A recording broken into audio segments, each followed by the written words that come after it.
What's up, boys and girls? Week 2 NFL regular season 2009. My predictions. Last week I did fairly well, 13-3, considering I had nothing to go on. I was just basing it off pre-season and off-season acquisitions and stuff like that. So this week I'm hoping for it to be better, but there's some tricky matchups this week, so we'll see how I go. 13-3 is the record to beat.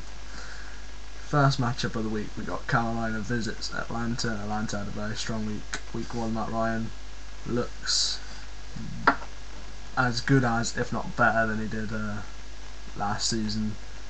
And Carolina looked bloody awful versus, sorry to sound as English as ever, Carolina looked awful against Philadelphia. Jake Delhomme has now turned over the ball 11 times in 2 games, so yeah, expect Atlanta to win this one at home. I think Michael Turner will have a bigger game this time, but Matt Ryan will obviously do quite well. By the way, I'm scrapping the player of the game thing because Minnesota versus Detroit. We saw what Adrian Peterson can do against a bad defense. 25 carries, 180 yards, 3 touchdowns. And Detroit are worse than Cleveland, so Minnesota and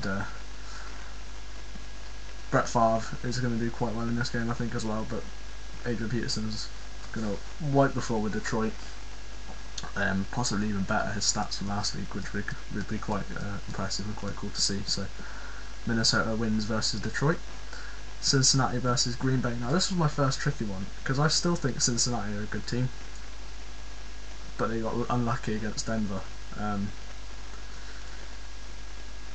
Green Bay looked good against Chicago. Offense not so much, but the defense forced Jay Cutler into throwing 4 interceptions. So that and them playing at Lambeau Field is kind of what's making me go towards Green Bay Packers winning this game. But it'll be close. It'll be very close. I want to see Ocho Cinco do a Lambeau leap. So I hope Cincinnati score. Next one, Arizona versus Jacksonville. Arizona didn't look great. Kurt Warner, like I said in my prediction, said after every Super Bowl he appears in, he has a rubbish season. He started that off. They have Steve Preston back this week, I think, so they should be okay. But Jacksonville looked good against Indianapolis. Only narrowly got beat, so I think Jacksonville's going to win this one at home. Oakland versus Kansas City. Both teams look very good. Kansas City let 500 yards against them though, from a Ravens offense, which isn't what you want to say. Oakland looked good against San Diego. They could run the ball for once. Darren McFadden had a good game, so I think Oakland will win this one at Kansas City. New England versus New York Jets. New England got lucky. That's the only way I'm going to put it. New England got very, very lucky. New York Jets, Mark Sanchez. What did I say last week, people? Looked very, very good. Another tricky one for me to pick this one, but I'm going to go with the Jets at home. I think New England still haven't found their feet yet. I think Tom Brady's still kind of like not too sure on his knee yet. So yeah, Jets to win this one. New Orleans versus Philadelphia is my biggest brain teaser of the week. New Orleans, Drew Brees, 6 touchdowns, but against the Detroit defense. They're playing a completely different defense now. Philadelphia will change zones, change defensive schemes, defensive fronts, defensive everything. I think Drew Brees will do okay, but he has no running game to back him up. Not that it would work against the Eagles anyway. On the flip side of the ball, New Orleans don't have a great defense, but Philadelphia maybe without Donovan McNabb, and I think that will be the key. If Philadelphia don't have Donovan McNabb and Kevin Kolb is taking the starting position, I think Philly will lose this game at home. So at this point in time, I'm going to say New Orleans. If they say right before game time that Donovan McNabb is playing, then Philadelphia is going to win. So at this point in time, hold me down to New Orleans. Houston versus Tennessee is next one. Tennessee looked good against the Steelers, took us to overtime. Houston didn't look great. So Tennessee's going to win this one. They'll get back to winning ways. St. Louis versus Washington. St. Louis got blew out by Seattle.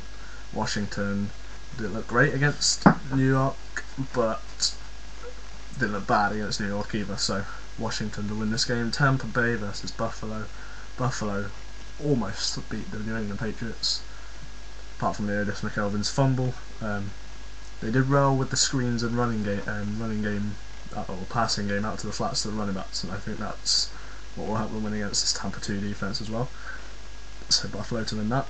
Seattle versus San Francisco. It'll be a battle of defenses, and I think the linebackers at Seattle will help will sway it towards Seattle. And Matt Hasselbeck looks good. Can't beat that. So Seattle versus San Francisco. Seattle the winner. Pittsburgh versus Chicago. Going to try and be as non-biased again. Pittsburgh's offensive running game didn't look great. Offensive line didn't look great against Tennessee. Big Ben looked awesome in the second half when we started going shotgun and 2-minute no huddle offense. Defense will be without Polamalu, but I don't think that will be a problem because we have loads of different schemes. Chicago. Jay Cutler threw 4 interceptions. Will he be able to bounce back? They need to run the ball more. Chicago, as well as the Steelers, need to run the ball more. It'll be a battle of the running games. Whoever can set up the running game first will win the game, and I think Pittsburgh will do that.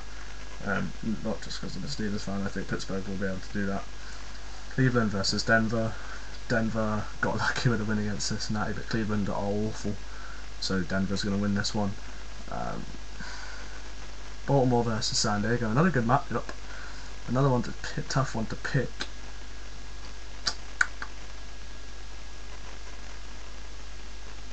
San Diego, even though they're without LT. That's a pick off the head there. Darren Sproles, I think, can get it going.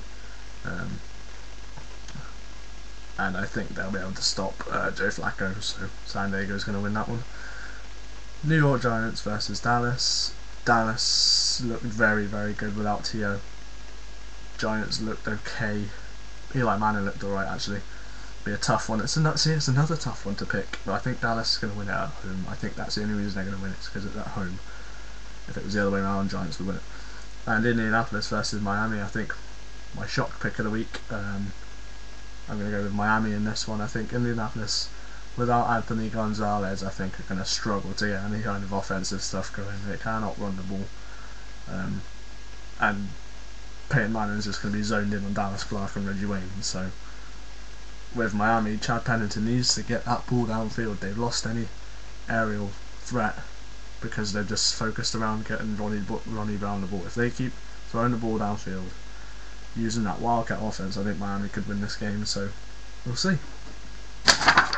Week 2, done in 10 minutes, guys. In under 10 minutes, quite impressive. Adrian Peterson, watch out for Adrian Peterson this week, guys. He's going to be another massive performance. Other than that, don't have much to say other than, yeah, enjoy watching the games this week, guys. Hope I can beat 13-3, we shall see. What's the game on? New Orleans versus Philly. That's the game on Sky Sports tomorrow. Watch it. It'll be a very good game. Very, very good game. Let's see Drew Brees. Who will want to see Drew Brees? Okay, guys. Enjoy watching the games. Have fun.